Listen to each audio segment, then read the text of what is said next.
E aí pessoal, tranquilo? Então, como prometido aqui, eu estou começando a gravar a segunda parte aqui da resolução da prova de Shell Script e Sistema Operacional. Aí a gente parou no item, o último que a gente fez foi o item 4, né? Foi para remover fazer um filtro dos e-mails e telefones que tinham dentro do arquivo logins.txt. E aí agora a gente vai para o item 5. O item 5 é aquele da criação dos diretórios. Ele pediu o seguinte: verificar a quantidade de inodes livres na partição /home. Depois criar um diretório .confxorg no diretório /home. Dentro do diretório criado, criar 15 diretórios aninhados, ou seja, um dentro do outro.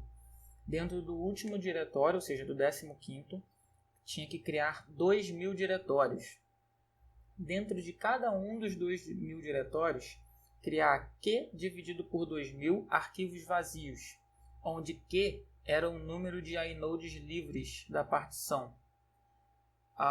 O detalhe aqui é que não podia também usar redirecionamento para arquivo temporário, mesmo que você fosse remover os arquivos depois, certo?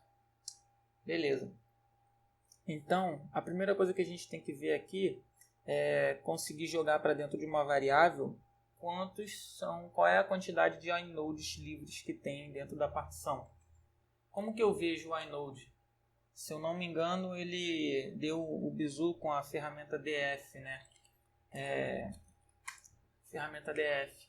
Se você olhar aqui, ó, você tem o menos inodes ou então o menos i. Lista informação sobre inodes ao invés de uso de blocos, ok?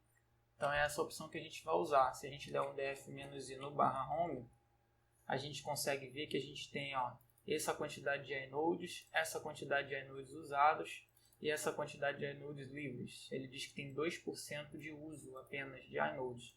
Tá, mas o que é um inode? Inode são, botando em grosso modo assim, né, são pequenas quantidades de informação, tá, que cada arquivo tem. É como se fosse uma indexação para os arquivos, né? Então, um exemplo muito bom que a gente vê é quando a gente compra pendrive ou HD externo, e aí sempre é 1 terabyte o HD externo, só que vem sempre 900 e alguma coisa GB. Nunca vem 1 terabyte.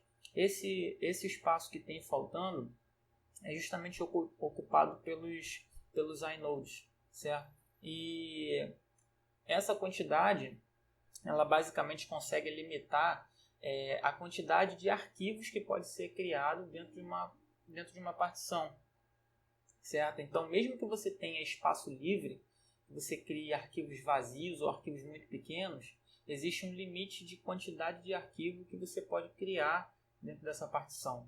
Às vezes a pessoa quer fazer uma cópia ou colocar uma informação dentro de uma partição, de um HD, e aí no Linux aparece que não tem espaço em disco suficiente. Só que quando você vai dar um df aqui, aí ele diz, ó, disponível 257 GB. Só que aí você vai passar uma informação para dentro dessa partição, ele fala que tem espaço insuficiente. Aí você não sabe o que está acontecendo. Então, muitas vezes pode ser por conta justamente dos inodes, da quantidade de inodes ter se esgotado, né? E aí você não pode criar mais arquivos dentro daquela partição, mesmo que você tenha espaço suficiente ainda, tá? Então tudo bem, a gente vai usar esse comando aqui, df-i /home, para poder calcular a quantidade de inodes.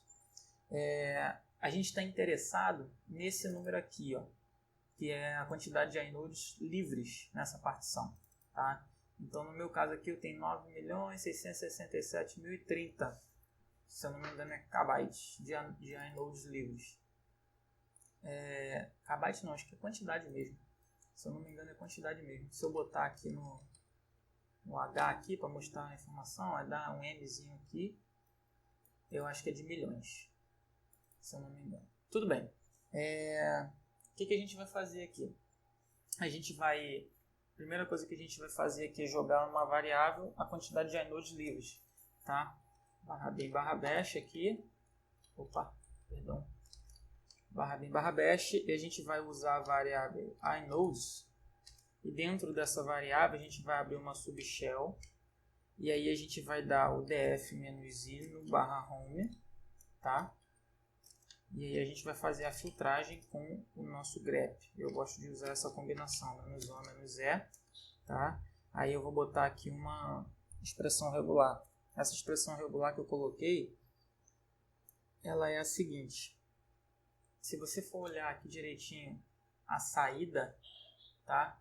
A gente quer esse número aqui, ó. Opa. A gente quer esse número aqui, tá bom? Então, olha o que a gente vai fazer. A gente vai botar aqui apenas números, uma lista, tá? E aí a gente vai botar o caractere mais aqui, dizer que você pode ter a quantidade de números que você quiser se repetindo. E aí aqui eu dei um espaço, tá bom? E aí aqui eu dei um mais. Por que eu fiz esse espaço e esse mais? Porque, vamos supor, aqui, ó, aqui eu tenho vários espaços, tá vendo? Eu tenho vários espaços depois desse número, tá? Eu tenho vários espaços aqui. Então, a ideia aqui é que eu consiga pegar esse último número aqui, tá bom? Se eu rodar esse comando aqui, ó, olha o que ele vai me trazer. Ó, tá vendo? Ele me traz as três numerações, tá? Ele vai me trazer a primeira, depois ele vai me trazer a segunda, depois ele vai me trazer a terceira, tá bom? Beleza. Aí depois disso, o que a gente vai fazer? A gente vai botar um pipe aqui, vai jogar isso no tr com o -d, e aí a gente vai remover espaços. Por que a gente vai fazer isso? Vai remover o espaço. tr-d, espaço. A gente está tirando os espaços que tinham atrás, depois dos números. Tá vendo? Tem um espaço aqui. Ó, aqui tem vários espaços. Tá vendo? Você consegue selecionar os espaços. Aqui tem um, aqui tem outro. Então a gente está removendo esses espaços. Ó. Agora você vê que não tem espaço. Ó. Tá vendo? Então a gente precisa tirar esses espaços. Tá? Depois disso, a gente vai jogar esse resultado para o tail -n1. Por que -n1? Porque aqui eu estou querendo só o último número, tá? Tail -n1. Ó, eu quero só o último número. Como a gente vê, ele pegou os três. Ó, ele pegou o total, a quantidade usada e a quantidade livre. Eu só quero a quantidade livre, tá? Então eu vou jogar no tail, tá? O tail ele mostra as n últimas linhas de um arquivo. Ele é o contrário do head. O head que a gente usou na questão 4, que mostra as n primeiras linhas, o tail ele mostra as n últimas linhas. Então, se eu colocar um -n1, ou seja, ele vai mostrar a última linha dessa saída aqui só, tá? Então é isso que a gente vai usar, ok? Então a gente fez aqui a nossa chamada, jogou o número do inode para dentro da variável inodes. E agora a gente vai calcular aquela variável q, que é o que ele diz lá na nossa questão, que é a quantidade de arquivos vazios que vai ser preciso utilizar. Tá? Na verdade, o que a gente vai fazer? A gente vai pegar a quantidade de inodes que a gente achou, tá? Que é a quantidade livre, e vai dividir por 2000. Tá? Isso a gente vai conseguir distribuir pelos 2000 diretórios, uma quantidade fixa de arquivos, tá? Para dentro dos 2000 diretórios. Então aqui eu botei a variável q, tá? Eu estou colocando uma subshell aqui, e aí eu vou usar um echo. Dentro do echo eu vou botar uma conta com o BC. Tá? Então o que eu vou fazer? Eu vou botar um echo scale igual a 0. Por que eu estou botando scale igual a 0? Porque eu não quero divisão com vírgula. Tá? Eu quero o número arredondado para o mais próximo, para o inteiro mais próximo. Tá? Porque quando eu for jogar isso na divisão para criar os arquivos, eu quero que seja um número inteiro. Então, por isso eu não quero trabalhar com vírgulas aqui. Aí o que eu fiz? Eu coloquei a variável inodes, certo? Dividido por 2000. Foi isso que eu fiz. E aí aqui eu boto um pipe e eu jogo para o BC-0. E aí ele vai jogar dentro da variável Q exatamente quantos arquivos eu vou precisar criar dentro de cada um dos 2000 diretórios, tá? Tá, e aí agora eu vou criar o diretório conf.xorg, mkdir.conf.xorg. Só que eu preciso criar isso no diretório /home. no diretório home na verdade no diretório home do usuário que está executando esse script. Você precisa ter cuidado com o seguinte, tá? Aqui eu estou fazendo df-i na partição /home, tudo bem? Beleza. O que vai acontecer se eu colocar aqui assim, ó, a variável home? A variável home, ela guarda o caminho do diretório home do usuário atual. Por exemplo, o meu usuário atual é o Odysseus, tá aqui, ó, Odysseus. Tá? Se eu der um echo na variável home, perdão, o que vai aparecer? Ó, /home /Odysseus. Então, meu diretório home é o diretório /home /Odysseus. Tudo bem. Ele vai criar esse diretório dentro do /home /Odysseus.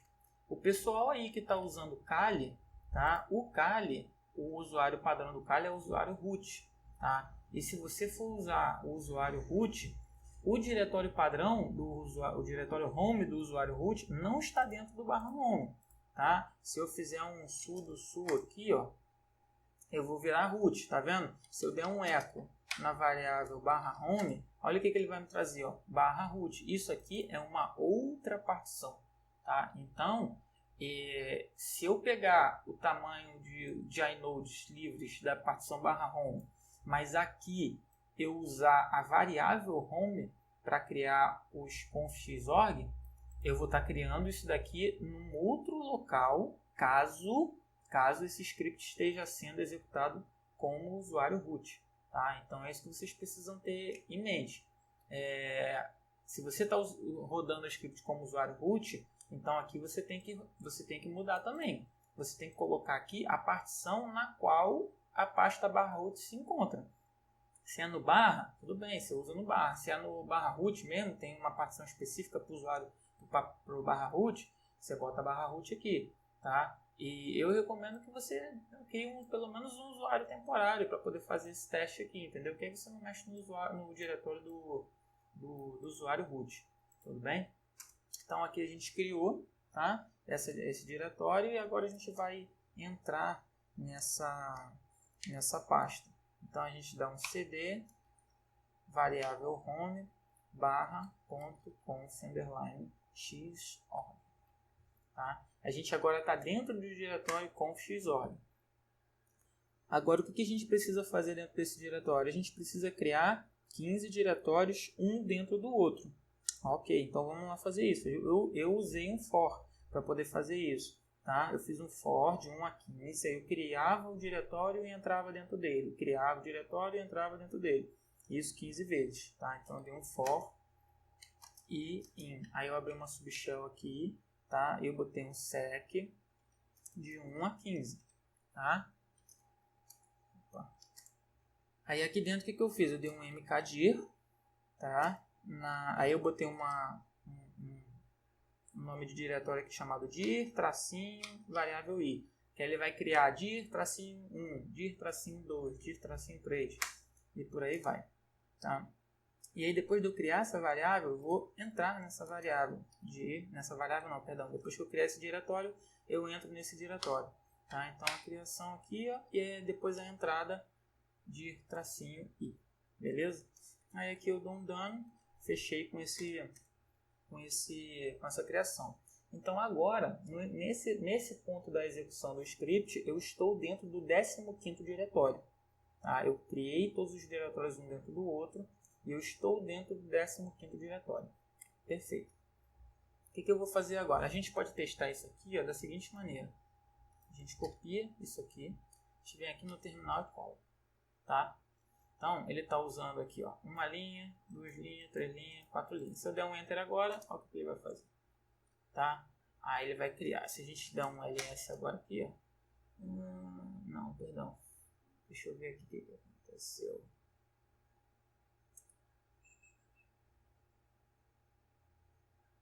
Bom, não sei porque ele não criou nada aqui. Deixa eu copiar de novo. Vamos ver. Olha aí, ó. Ah, tá. Beleza, eu esqueci, porque ele entrou dentro do diretório, é verdade. Tá, então ele criou os diretórios e ele entrou dentro dos diretórios. É isso mesmo. Deixa eu dar uma olhada aqui no /root.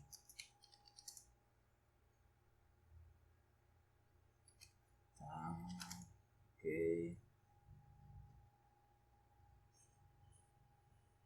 /root. Isso aqui eu tenho que remover, que foi um outro teste que eu fiz. Tudo bem. Se eu eu sair aqui agora,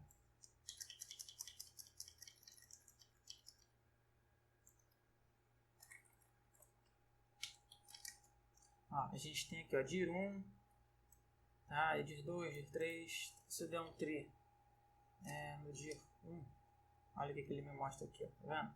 Um diretório dentro do outro, até o 15, tá? É isso que ele vai fazer. Deixa eu apagar isso aqui. Ok. Beleza. É isso que ele vai fazer. Agora a gente precisa criar os 2000 diretórios, tá? Só que dentro desses 2000 diretórios, a gente precisa fazer o quê? A gente precisa criar uma quantidade de arquivos dentro de cada um desses diretórios. Mas que quantidade de arquivos é essa? A quantidade de arquivos é o número que está dentro da variável Q, que a gente fez aqui, ó. A quantidade de inodes livres dividido por 2000. Ah, então é isso que a gente vai fazer. A gente vai fazer um outro for aqui, tá? Uma subshellzinha, sec1 a 2000. Então eu vou fazer essa iteração do for 2000 vezes, tá? O que eu vou fazer aqui dentro? Eu vou dar um mkdir e vou criar um diretório chamado dir maiúsculo para diferenciar do anterior, tá? Tracinho variável j. É isso que eu vou fazer. Daí eu vou entrar nesse diretório.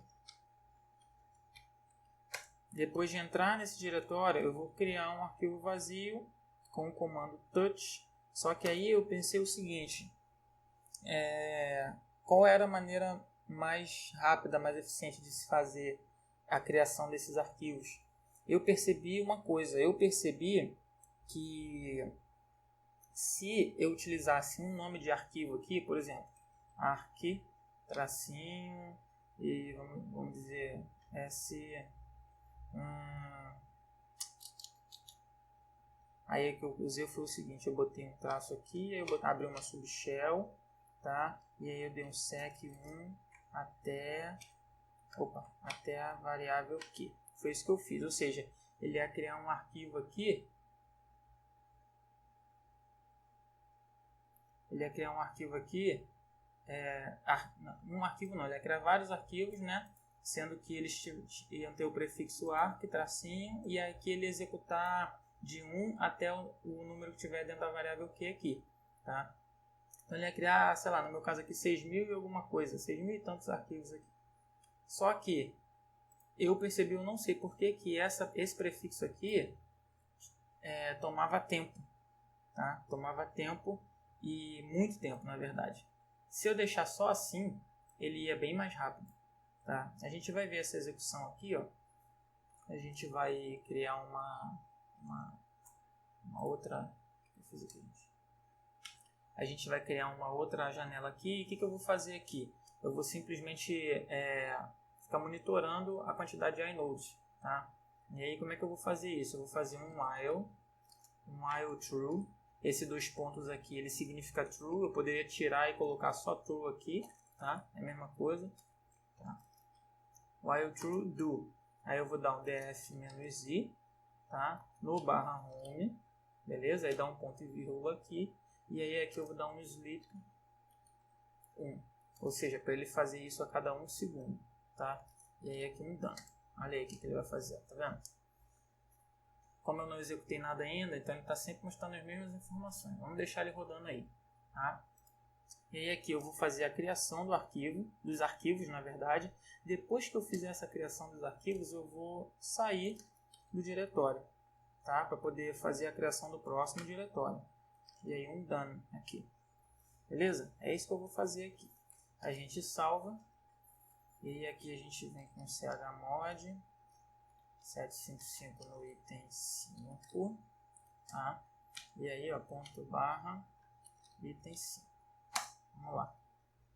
Ó, Tá vendo aqui que já aumentou para 3%, ó, tá diminuindo a quantidade de inodes, tá vendo? Ó, 5% de uso, 6% de uso. Por quê? Porque ele está executando justamente isso aqui agora. Ele criou os 15 diretórios, está criando cada um dos 2000, e cada vez que ele cria um diretório, ele entra nele, cria alguma quantidade de arquivos que a gente não sabe quanto é, por causa dessa variável aqui. Ela depende da quantidade de inodes. Tá? No meu caso, a quantidade de inodes livres, lá no início, era essa daqui. Então, foi isso aqui dividido por 2000. Entendeu? Então, fazendo isso aqui dividido por 2000, é a quantidade de arquivos que ele vai criar dentro de cada um desses 2000 diretórios aqui. E é isso que ele está fazendo agora, tá vendo? Ó, já com 23% de uso, ó, de inodes, tá vendo? Os inodes estão todos acabando, diminuindo. E aqui a quantidade usada está aumentando, tá? Então é isso aí. Esse é o item número 5, tá? Esse é o item número 5, questão 5. A gente vai para a questão 6 agora. Eu vou cancelar a execução do script, porque vocês já viram que está funcionando. Quando chega no 100%, ele simplesmente para aqui a execução do script, falando que não tem mais espaço suficiente. Tá? E ele para não, né? Na verdade, a partir do momento que faltar inode, ele vai começar a dar erro na criação dos arquivos, porque não tem inode suficiente, tá? E aí depois a gente só remove a pasta depois. Eu vou cancelar aqui, tá? E aí aqui eu vou remover a pasta conf. Vai demorar um pouquinho para remover, ó, porque tem muito arquivo, mas ele vai remover. Beleza? Esse foi o item 5. Agora a gente vai para o item 6. O item 6 é aquele que ele pede para usar o pgrep, tá? O que ele pede aqui? Ó? Verificar se o processo informado pelo usuário por argumento está em execução e informá-lo se está ou não. Ok? Beleza. Então, o usuário na execução do script vai passar um processo qualquer, vamos supor um SSH da vida, um netcat, alguma coisa assim. E aí o script tem que informar para o usuário se esse processo está em execução ou não. Tá? Caso esteja em execução, tem que listar o caminho completo do executável, tá? E normalmente esse caminho é o /proc, o número do PID do processo, /exe, tá? Onde PID é o número do processo, foi o que eu acabei de falar. E também calcular o hash SHA-256 desse executável, tá? Caso um processo tenha mais de um PID, tem que fazer o mesmo processo para todos. Tá? O mesmo processo para todos. Às vezes você tem duas instâncias do netcat, por exemplo, em execução, até do bash mesmo. Você pode dar aqui, ó, pgrep bash. Ó, tá vendo? Ele tem duas instâncias em execução. SSH, vamos supor, tem uma instância do SSH em execução. Tá vendo? Então é isso que ele está querendo. Ele pede para usar Ele, na verdade, eu acho que ele não pede para usar o pgrep, eu não lembro. Mas é a maneira mais simples de você conseguir fazer esse exercício, tá? Então a primeira coisa que a gente vai fazer é verificar se o usuário informou ou não um argumento, tá? Então a gente vê aqui a quantidade de argumentos passados. Se não for igual a 1, então ele vai mandar um eco aqui, ó, por favor informe o nome do processo. Ok. E aí ele vai sair do programa com código de erro 1. Eu dou um fi aqui. Ok. Aí o que ele vai fazer? Ele simplesmente vai dar um pgrep, tá? Na variável cifra 1, que é o quê? Que é o nome do processo informado pelo usuário, tá? E eu não quero nenhum tipo de saída. Ó, não quero nenhum tipo de saída. Tá bom? É isso aqui que eu vou fazer.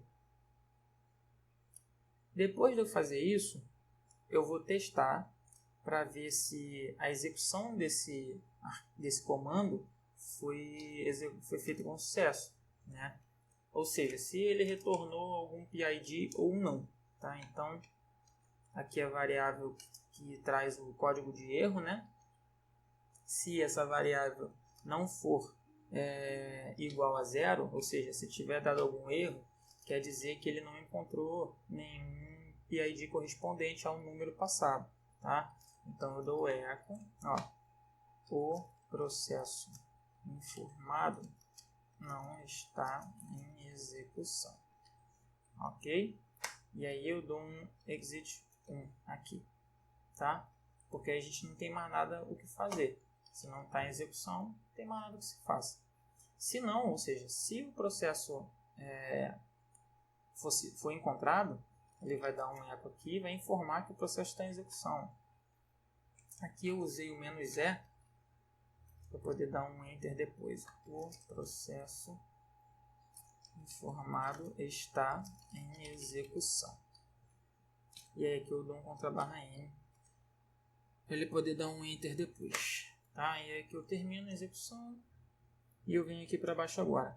Agora o que eu vou fazer aqui? Agora eu vou fazer um for, tá? Eu vou fazer um for. E nesse for, o que vai ser feito aqui? Eu vou ver a quantidade de PIDs que é retornado desse processo que o usuário informou. E para cada uma desses números de PID, eu vou fazer um ls no /proc /PID/exe e depois eu vou calcular o SHA-256 desse executável. Tá? Então, ó, for PID in. Aí eu abri uma subshell aqui e aqui dentro eu vou dar o pgrep de novo na variável cifrão 1, tá? Vou dar o pgrep de novo. Você vê que aqui em cima eu só estava preocupado em se existia o processo ou não. Eu não pedi nenhuma saída, então aqui ele não vai me mostrar nada na tela. Eu só queria saber se o processo informado pelo usuário está em execução ou não. E aí eu digo se está ou se não está. Agora não, agora eu quero que ele me retorne os PIDs dos processos. Os PIDs desse processo, né? E aí, para cada um desses PIDs que for retornado pelo comando pgrep aqui, ele vai jogar cada um dentro da variável PID em cada iteração do for. Tá? E aí, a gente vai fazer... Eu fiz aqui um echo para fazer uma separaçãozinha aqui. O que eu fiz? Eu botei um monte de tralhazinha. Depois vocês vão ver aqui essa separação, como é que vai ficar. Então eu dei um ls-l no /proc /cifrão PID, que é o número do processo atual ali da iteração, /exe, tá? E aí aqui embaixo, SHA-256 sum /proc /cifrão PID /exe. Beleza? É isso que eu vou fazer aqui. E aí aqui eu dou um done, fechando o meu script. Beleza? Vamos ver esse script em execução aqui. Vamos dar um chmod 755 nele. E aí a gente executa ele. Ó. Caso eu não passe nenhum argumento, ele fala justamente isso. Ó. Por favor, informe o nome do processo. Certo? Se eu passar um argumento de alguma coisa que não existe, ele vai falar, o processo informado não está em execução. Perfeito. Tá? Agora, se eu passar um que existe, vamos supor o bash, a gente viu que tem duas instâncias do bash abertas. Tá? Então, a gente vai receber alguma coisa aqui. Ó. O processo informado está em execução. Aí aqui a gente tem uma tralhazinha separando cada um dos processos, tá? E fazendo o SHA-256 dele, que é esse hash grandão aqui, ó, tá vendo? Então ele deu um ls-l, tá vendo? No exe, tá? E esse ls-l aqui, ele nada mais é do que um atalho, na verdade, para o sr bin bash, tá? Nada mais do que um atalho. Para cada instância em execução de um processo, ele é um atalho para o processo em si, para a aplicação em si, que no caso aqui é o bash. Se eu fizer isso aqui com SSH, ele vai me trazer um só, tá vendo? Nesse caso aqui, ó, eu preciso de permissão para executar o ls aqui, ó. Vamos ver o que a gente faz aqui, ó. Sudo. Olha aí, tá vendo? Então, isso aqui, /proc 4259exe, é um link para o srbin ssh-agent. Tá vendo? Então, a gente tem a gente tem esses usos aí, tá? E eu usei aquele tralho justamente para fazer essa separaçãozinha aqui, caso existisse mais de um processo lá, mais de uma instância do processo em execução, tá? Então é isso que ele estava pedindo, beleza? Então com isso aí a gente fecha o script da questão 6, tá? Agora a gente vai partir para o script da questão 7, tá ok? Script da questão 7. A gente primeiro, antes da gente partir para as respostas propriamente ditas, tá? A gente vai tentar entender o que ele estava pedindo no item 7, tá bom? A gente vai tentar entender o que ele estava pedindo no item 7. Na verdade aqui, era para eu estar deixa eu ver aqui, era para eu estar com o arquivo aqui já aberto. Tá, é isso aqui, beleza. Vamos lá, vamos copiar aqui até aqui. Ok. Prontinho. Pronto. Isso aqui eu vou deletar para poder vocês verem eu fazendo. Beleza? E é isso aí. Então olha aqui, ó. Primeiro, criar a função wait2, que fará a mesma coisa que a wait1, só que ela receberá e aguardará por 2 processos terminarem. Confeccionar as chamadas das funções obedecendo às dependências mostradas na figura. E ele diz aqui que para a tarefa 7 pode ser usado o wait do bash. Ok. O wait do bash é aquele que a gente viu lá nos laboratórios. Você coloca um waitzinho que ele vai esperar, vai pausar a execução do script até que todos os processos filhos, as tarefas que estiverem em background terminem as suas execuções, tá? Então aqui eu fiz uma representação da imagem que ele mostrou lá na questão sobre as dependências das tarefas, tá? As tarefas 1, 2, 3 e 4, elas não têm dependência uma da outra. Então você pode botar as 4 para executarem em background, uma atrás da outra, sem problema nenhum. A tarefa 5, ela depende que a tarefa 1 termine. A tarefa 6 depende que as tarefas 2 e 3 terminem. E a tarefa 7 depende das tarefas 4, 5 e 6, tá? Ou seja, essas 3 aqui, tá bom? Então é isso que ele está querendo na segunda parte, confeccionar as chamadas das funções respeitando essa dependência aqui, tá? Você só pode começar a execução da tarefa 5 depois que a tarefa 1 terminar. Só pode começar a execução da tarefa 6 depois que as tarefas 2 e 3 terminarem. E só pode começar a execução da tarefa 7 depois que as tarefas 4, 5 e 6 terminarem. É isso que ele pede. Mas vamos primeiro para a função wait2. A função wait2 ele diz que fará a mesma coisa que a função wait1, só que ela receberá e aguardará por 2 processos terminarem. Vamos ver aqui a função wait1. Essa daqui, ó, wait1. O que ele está fazendo aqui na wait1?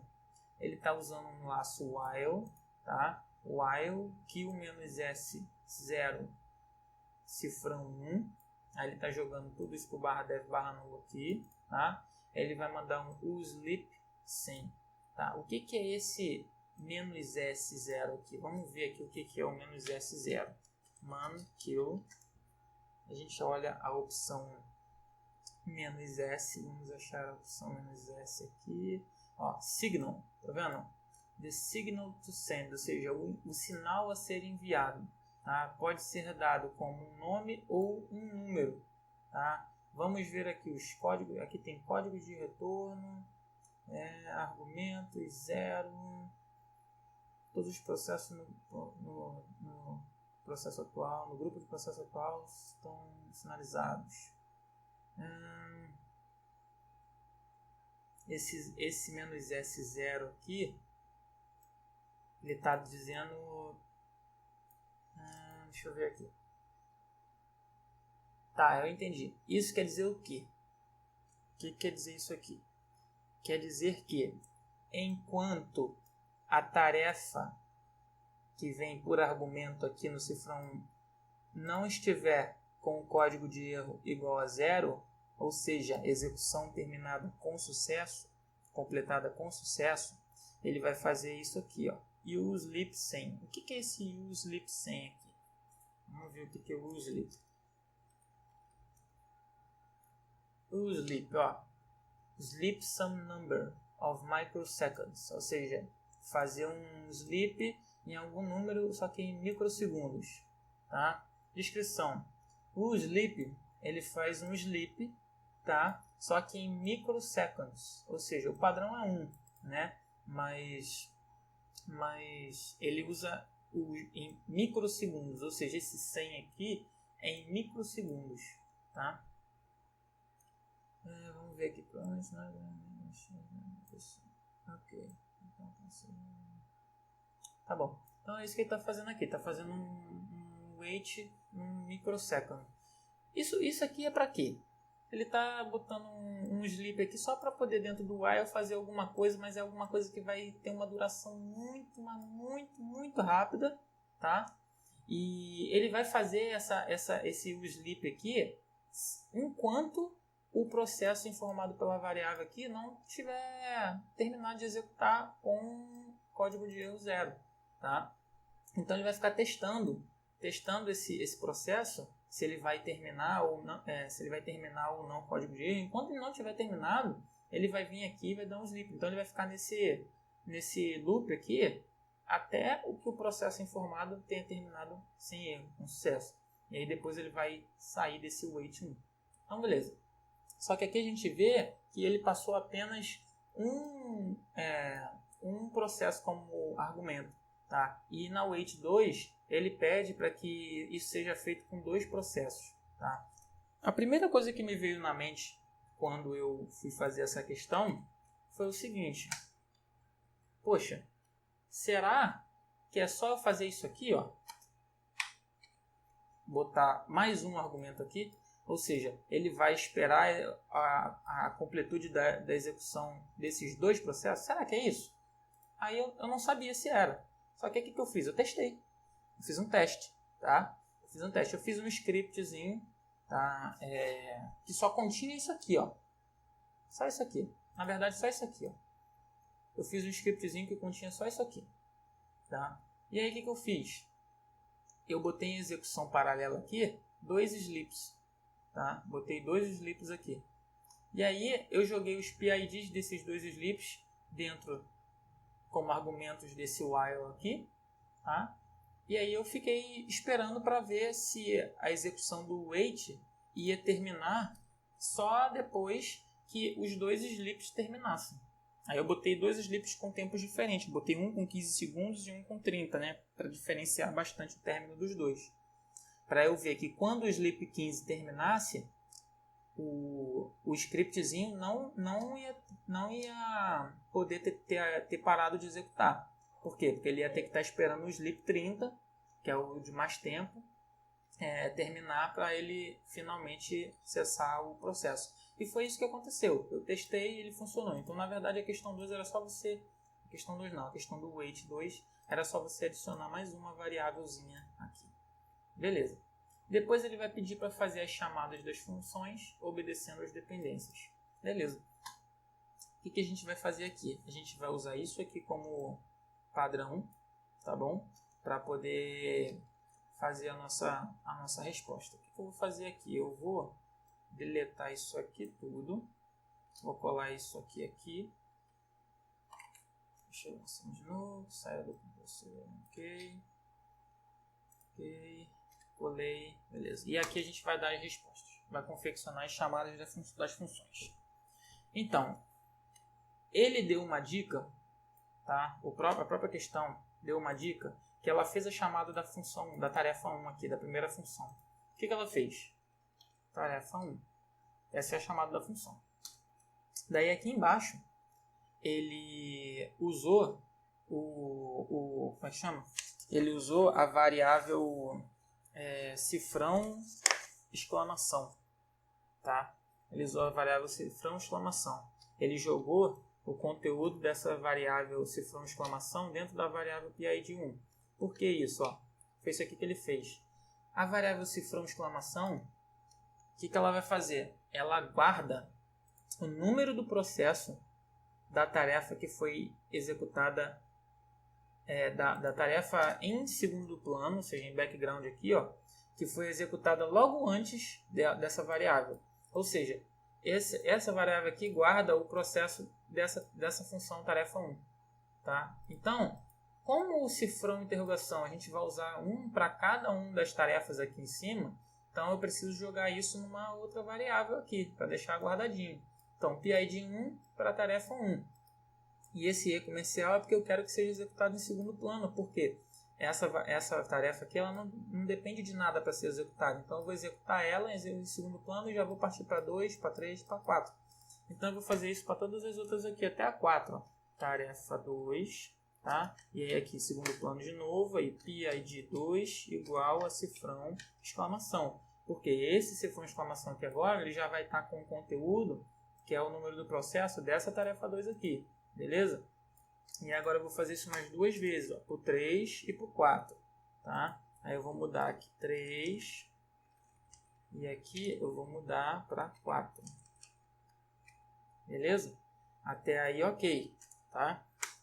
Daí, a gente vai fazer o seguinte, a gente vai chamar a tarefa 5 agora.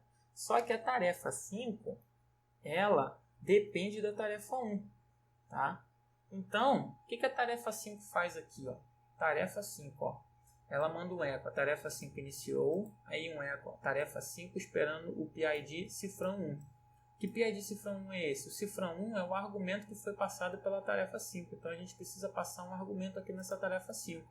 Que argumento é esse? É o número do processo na tarefa que ela precisa aguardar.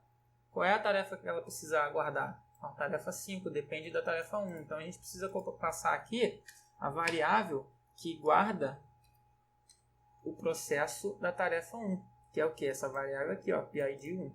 Então, é isso que a gente precisa passar como argumento. Aqui na tarefa 5, ela vai esperando o PID 1 da tarefa 1. Aí, ele fica esperando aqui. Ele usa a função wait1 e passa como argumento o número do processo que ela tem que aguardar. O que a wait1 vai fazer? O wait1 ela vai ficar naquele loop, ó, esperando eternamente até que a tarefa do PID 1 termine. Quando terminar, ele vai liberar, ó, tarefa 5 desbloqueou. Aí ele faz um sleepzinho aqui, ó, tarefa 5 terminou, tá? E aí passa para o próximo. É isso que a gente vai fazer aqui, tá? A tarefa 6 a gente vai fazer a mesma coisa, ó, tarefa 6, só que agora a gente vai passar duas variáveis, PID da tarefa 2 e PID da tarefa 3. Por quê? A tarefa 6, ela usa a função wait2, que foi a função que a gente acabou de criar aqui em cima, tá vendo? Que faz a mesma coisa que a tarefa 1, só que com um processo a mais aqui, tá? Então, o wait2, ele passou dois processos, tá? E esses dois processos vão ser usados aqui no while, para esperar essas duas tarefas, esses dois processos terminarem. E aí depois ele vai dar um eco dizendo que desbloqueou, um sleep e depois um eco dizendo que terminou. Esse sleep hand aqui, ele vai escolher um número aleatório, tá? E aí depois vai fazer um sleep, ó, o sleep hand aqui, ó. Ele vai fazer um sleep e aí aqui dentro da subshell, ó, echo cifrão random. Esse cifrão random é um número aleatório qualquer, tá? Que vai ser dividido pelo número que vai ter sendo passado por argumento, que no caso é 5. Eles usam 5 aqui, ó, 5 em todos eles, ó, 5, 5, 5, tá? E aí ele vai somar mais um aqui e vai jogar isso no BC para calcular, tá? Então ele vai fazer um sleep aleatório aqui entre uma faixa de números aqui, tá bom? É isso que ele vai fazer. Beleza, a gente usou na tarefa 6 e a tarefa 7, ela depende das tarefas 4, 5 e 6. Só que se você olhar aqui, a tarefa 7, ela não tem uso dessa wait2 aqui, tá? E mesmo se tivesse, a wait2 ela só está preparada para abrigar a espera de dois processos. Ele não pediu para fazer tipo uma wait3, que aguarda por 3 processos. Mas a gente, na verdade, não precisa disso, porque ela, como ela é a última tarefa, tá? E ela precisa que as tarefas 4, 5 e 6 terminem, e as tarefas 5 e 6 elas dependem da tarefa 1 e 2 e 3, a única coisa que a gente precisa fazer é colocar um wait aqui, que é o próprio wait do bash. O wait do bash ele vai esperar até que todas as tarefas em segundo plano que vieram anteriores ao comando wait terminem para que ele então execute a tarefa 7. Tá? Então, se a gente salvar e for executar isso aqui, ó, chmod 155 item 7.sh ponto barra item 7.sh. Olha o que ele vai fazer aí, ó.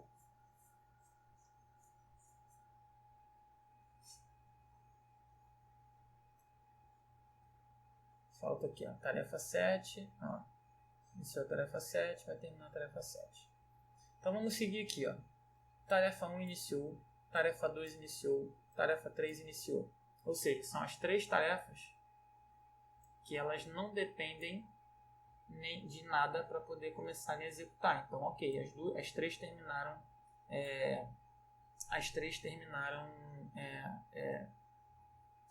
elas terminaram bem juntas, né, uma da outra. Aí depois a próxima seria a tarefa 4, essa daqui, ó. Só que aqui apareceu que a tarefa 5 iniciou e a tarefa 5 está esperando o PID 32302, que é o PID da tarefa 1, tá? E a gente botou aqui, ó, PID 1, tá vendo? Então a tarefa 5 iniciou, mas ela não terminou ainda. Aí a tarefa 4 iniciou, não tem problema da 4 iniciar só depois da 5, não tem problema, tá? Aqui, ó, 4 e 5 aqui, a 5 só depende da 1, tá? Então ela pode terminar, ela pode iniciar antes da 4, não tem problema, tá? Ela só não pode terminar antes que a 1 termine, né? Então, ó, a 4 iniciou, ela iniciou aqui, ó. Aí a 3 terminou. Essa daqui, ó, terminou. Aí a 1 terminou. Como a 1 terminou, que foi esse daqui que a 5 está esperando, aí a 5 desbloqueou. Beleza. Aí depois a tarefa 4 terminou, que foi essa daqui que começou aqui em cima. A 4 terminou. Aí depois a 2 terminou também. Se a 2 e a 3 terminaram, e a 5 aqui também terminou, ó, a 2 e a 3 terminaram. Então a tarefa 6 está pronta para começar, tá vendo? E a 5 também terminou. Então a 4 e a 5 terminaram, 4 e 5. Então a tarefa 7 agora ela só está dependendo da tarefa 6 terminar. Tá? A tarefa 6 vai iniciar aqui, e aí a tarefa 6 está esperando o PID das tarefas 2 e 3. Tá? Só que as tarefas 2 e 3 já tinham acabado. Quer ver? Ó? Tarefa 2 terminou, tarefa 3 terminou. Então aqui ela já começou esperando e já desbloqueou e já terminou. Tá? Uma vez que ela terminou, a tarefa 7 inicia e termina. Então foi seguido todo o passo a passo certinho, nas ordens corretas, de acordo com as dependências que a questão estava pedindo. Tá? E aí com isso a gente encerra aí a questão 7. Beleza? E aí, encerrando a questão 7, a gente termina a nossa prova. Tá? Eu queria deixar só bem claro para vocês que na grande maioria desses scripts que eu fiz, eu não sei se eu usei a maneira mais eficiente, ou a maneira mais bonita, ou a mais correta, de repente, de se fazer. Tá? Como eu disse para vocês, a minha intenção aqui nesse vídeo é simplesmente dar uma ajuda, dar um norte para quem não conseguiu fazer, tá? Seja por tempo, ou seja porque não sabia mesmo, tudo bem? Eu busquei corrigir os meus erros antes que a nota saísse, porque a gente sabe que a gente não tem um feedback das provas, então eu procurei fazer essa correção, tá? E eu tô, como sempre, aberto a sugestões aí para melhoria dos meus scripts. Eu até recebi uma sugestão aqui do Jordani, se eu não me engano, para poder remover aqui nessa questão 2 aqui, ó, para poder remover esses hashes aqui e deixar só os nomes dos arquivos, tá? Ele disse que dava para fazer com sed aqui. Eu gostei muito da solução dele, ó. Era sed, se eu não me engano, deixa eu ver aqui, era o sed, aí ele botava para substituir, ele botava ponto asterisco, aí ele escapava aqui com um espaço, aí depois ele substituía por nada e usava o G para ser global. Vamos ver se funciona. Aí, ó, funcionou. Só que nesse caso aqui, no meu caso, ele tá ele está olhando aqui os espaços, tá vendo? Ó? Esse arquivo meu aqui em cima, ele tem espaço, tá? Então ele foi guloso, como eu falei, ele foi guloso e comeu esse espaço daqui, entendeu? A gente não poderia ter feito dessa forma. Deixa eu ver se ao invés de usar esse ponto asterisco aqui, eu usasse uma lista negada aqui, tá? E um espaço aqui dentro. Mas aí ele vai remover tudo. Beleza. Ele vai remover tudo. Deixa eu ver aqui. Deixa eu usar um mais aqui. Se eu usar um mais, ele traz tudo. De novo. Eu sinceramente eu não sei como fazer. O que chegou mais perto realmente foi a solução do Giordani, tá? Que na verdade você não precisa, eu até avisar para ele, não precisa de escapar o espaço, tá? Porque o espaço ele não é um metacaractere, você só escapa um caractere se ele for um metacaractere em uma regex, então você não precisa escapar ele, tá? Mas aí, funciona, só que fica esse defeitozinho aí com relação a nomes de arquivos que contêm espaço, tá? Aí ele só vai fazer a divisão do último espaço, na verdade, antes do término da linha, beleza? Mas foi o que mais chegou perto aí de conseguir, tá? Por exemplo, se eu fizer um MV aqui na palavra anagrama,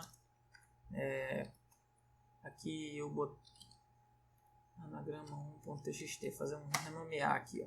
Vamos ver como é que vai ficar. Olha lá, viu? Aí ele funciona, porque eu removi o espaço que estava aqui. Removendo o espaço que está aqui, ele funciona. Com arquivos que não tem espaço, né? Mas se o arquivo tiver espaço, tem que fazer algum ajuste aí. Mas isso aí fica como exercício para depois. Beleza? Então é isso, pessoal. Espero que eu tenha conseguido ajudar aí o pessoal que está na dificuldade, tá? E qualquer coisa vocês podem me perguntar, tirar dúvida ou me corrigir se eu tiver falado alguma coisa errada, tá bom? Se tiver feito alguma coisa errada, estou aí para ouvir e para aprender com os senhores também. Um grande abraço a todos, valeu!